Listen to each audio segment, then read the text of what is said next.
So the patient came for replacement of 141516. Sorry, 1516. There is severe pneumatization. You can see the palatal root.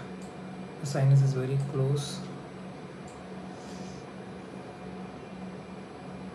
and this is the 1-5 root.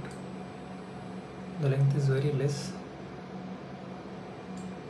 This is this is a 1-5 ratio. If we tilt mesially, we are getting somewhat better bone. We have tried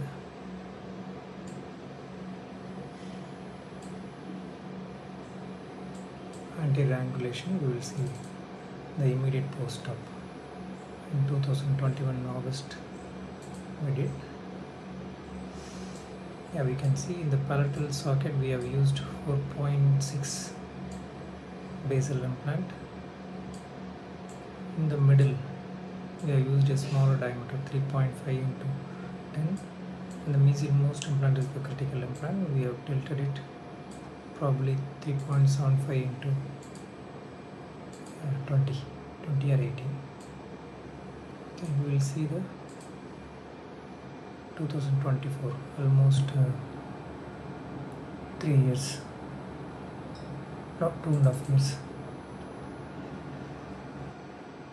So after 2.5 years, we will see whether they are surviving.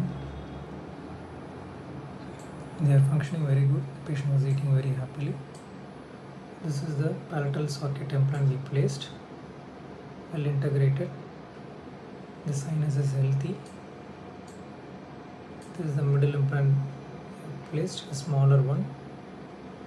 This is a mesial-most implant, mesially angulated compressive, 3.75 into 18.